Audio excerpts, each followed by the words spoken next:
den her video, der vil jeg tale lidt om hæklefasthed. Og hæklefasthed er noget, du bruger, når du hækler efter opskrift og skal få dit antal masker og rækker til at passe med det, der er angivet på 10 x 10 cm. Her har jeg lavet 3 prøver for at vise, hvad der sker, når du justerer i højden på dit hæklede stykke. I bredden kan du altid justere med din hæklenål, men fordi vi alle sammen hækler forskelligt, så er der noget, du kan gå ind og tage fat i, når du skal have justeret i højden. De 3 hækleprøver, jeg har lavet her, har altså præcis samme antal masker og rækker. Og som man kan se, så har den gyldne lykke ret stor betydning for højden i stykket, men ikke i bredden, for det er hæklenålstørrelsen, altså millimeteren, der afgør, hvor bredt det bliver. Det du skal være opmærksom på, når du gerne vil have justeret højden, når du egentlig har bredden, det hedder den gyldne lykke. Og her viser jeg det i stangmasker. Så jeg slår garnet om nålen og stikker ned i min maske, og så trækker jeg en lykke op. Og det er lykken her, den allerførste, der kommer igennem stykket, det er den gyldne lykke. Og hvis jeg laver den meget stram, hiver meget i garnet her, så bliver den meget lille, og så bliver det altså en lille stangmaske, jeg får. Prøv lige at vise nogle stykker her, hvor jeg holder garnet stramt her i den første lykke, trækker lidt tilbage, og ellers laver en normal stangmaske igen. Holder den stramt.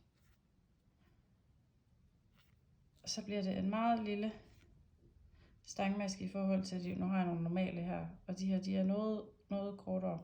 På engelsk kalder man det en yanker, hvis man hækler på den måde, hvor man holder meget stramt, hvor man altså hiver i garnet. Og så er der det udtryk, som hedder en rider på engelsk, hvor det er sådan en medium, hvor du tager den lidt op, men ikke så højt op, og laver en stangmaske. Jeg viser lige igen. Og så holder den knap så stramt som den første yanker. Og så bliver det sådan lidt en standard stangmaske. Og man kan se her, hvordan den er højere end her, hvor jeg trak den meget stramt. Der er de allerede lidt højere. Og så er der det, der kaldes lifters, altså løfter, hvor man hiver den gyldne lykke rigtig høj fra bunden dernede, og laver også en stangmaske. Og viser det igen, hiver den lidt ekstra op end de andre 2. Og det er, hvis man hækler meget løst, eller holder lidt specielt på sin hæklenål, så så bliver de noget længere. Og som man kan se her, så er de altså noget forskellige, hvor de helt korte er her, og så kommer der medium og længere.